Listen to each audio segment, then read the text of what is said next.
In today's assignment, we get to practice two-step equations. Now, you've probably done this before, but let's review what you need to do. Always when you do a two-step equation, you look for first and see if you have a plus or a minus. Those two operations will go first. And once you've taken care of your plus and your minus, then you can take care of your multiply and your divide. Remember, we have to use opposite operations. So if we see a plus going on, we use a minus to get rid of the plus. So that's what we're doing in number 1. We see negative 5 times p, that's a multiply here, plus 2. This addition has to go away first.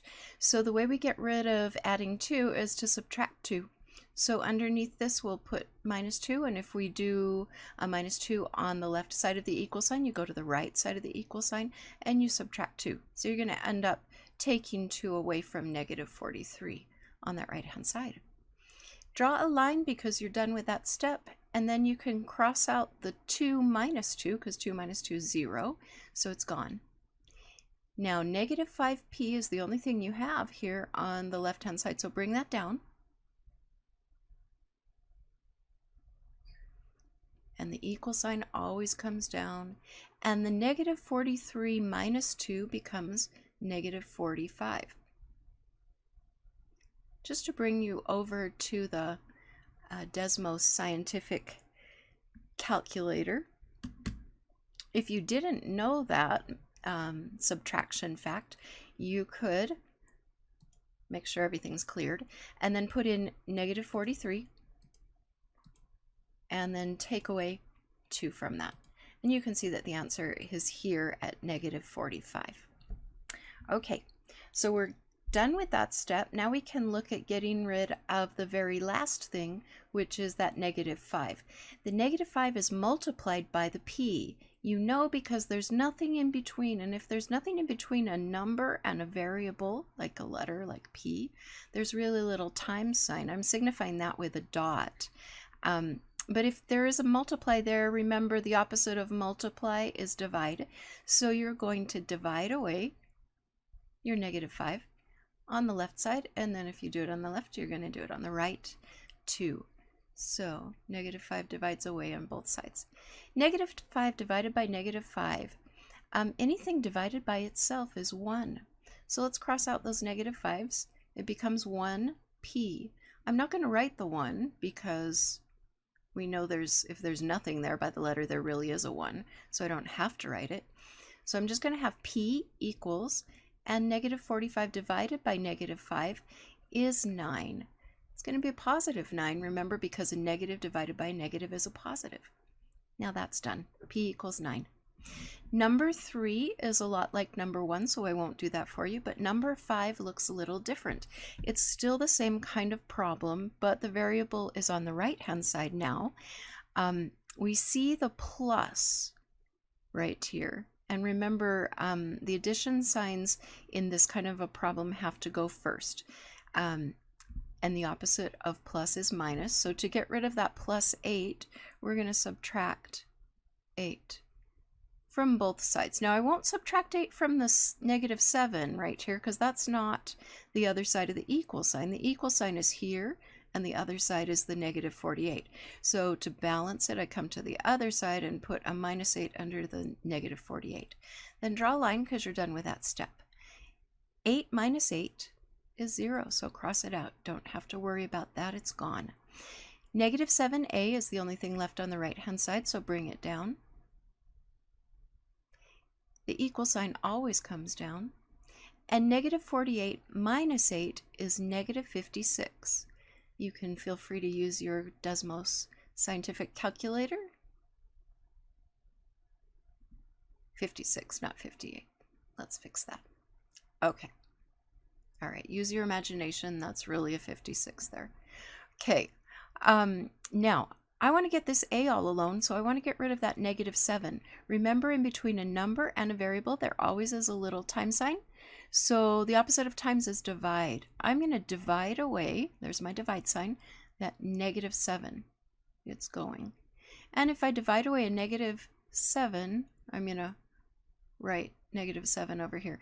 Now I have to remember that that was a 56. This is one of the reasons why it's really important to have good handwriting, but I'm going to remember that it's a negative 56 divided by negative 7. And if I throw that into my calculator, I would find that that was 8, a positive 8. Negative divided by negative is a positive, and 56 divided by 7 is 8. Now remember that anything divided by itself, negative 7 divided by negative 7 is 1. So that 8 equals 1a. And that's done. It's okay that the number and the variable are reversed. That's fine. Okay, number 7 is a very similar problem, so I won't do that for you. But look at number 9. Number 9 looks similar, but there are some significant differences. One of the things that people confuse is what exactly is negative. The negative goes with the 9. If you read it, you would say 5 minus 9, your x. You're taking away that 9, and so the 9 is really the negative thing.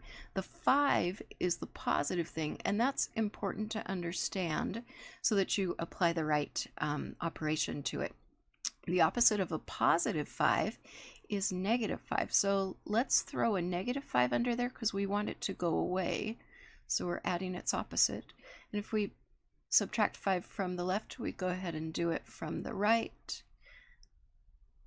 Then the 5's, 5 minus 5 will go to 0.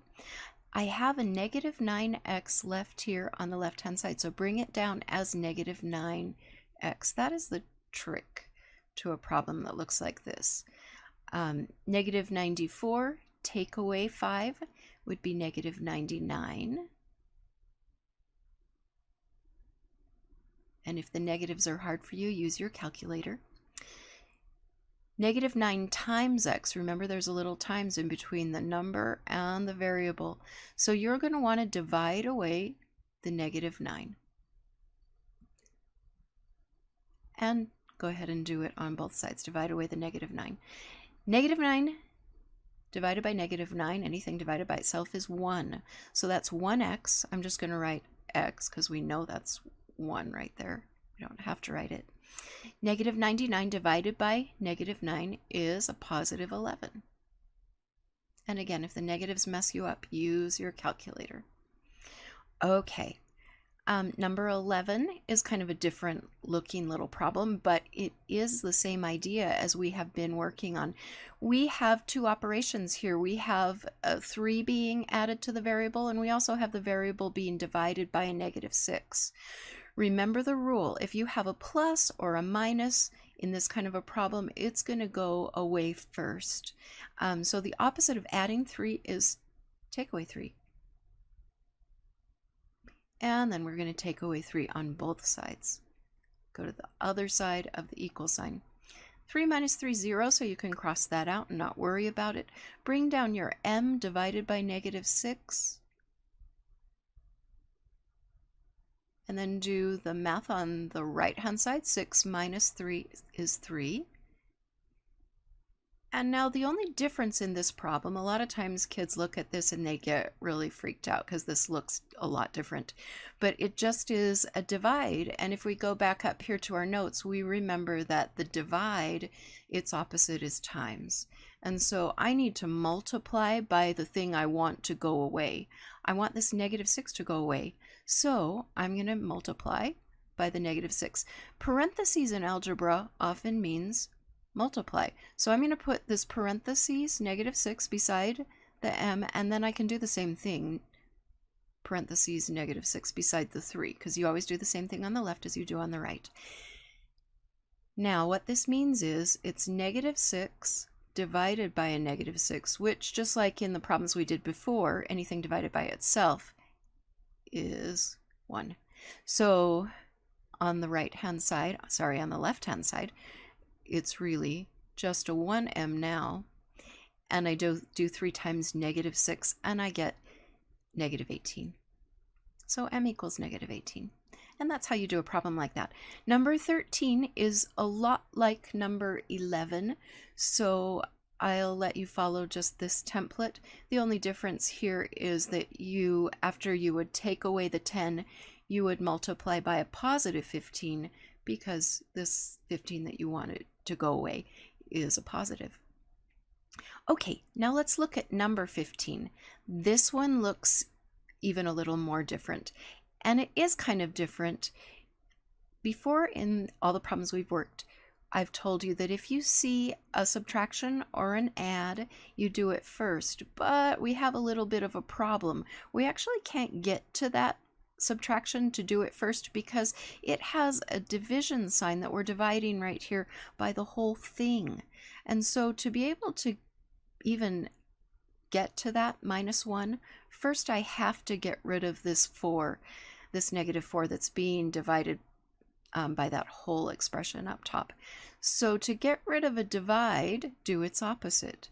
Again, the opposite of divide is times. So we're going to do the same thing as we did in problem 11.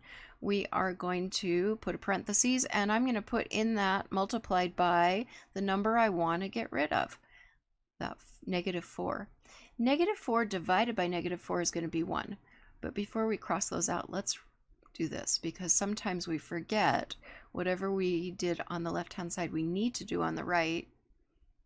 So go ahead and do that on both sides. Now we're good, and we can cross out this -4 divided by -4 because that just goes to 1, and 1 times anything is itself. So that left us with just x minus 1 on this left-hand side.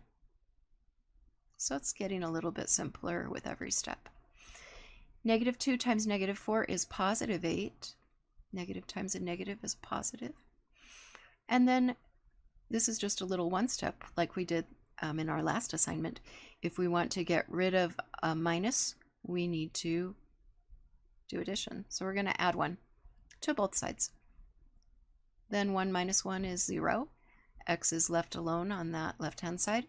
And 8 plus 1 is 9. And so that's how you would do that kind of a problem. Now I'm just quickly scanning through everything else, and it looks like all of the other problems really follow the examples that I've given you here. So if you will look back at problems that are like them, for example, if you wanted to do number 2 is like number 15, right?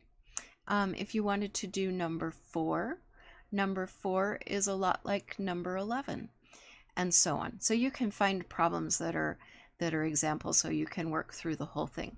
Let me show you how many you have to do. On this video, I have everything so that was on this worksheet, but I cut it down for you. You only have to go to number 30. You're welcome. Okay, have a great day, everyone.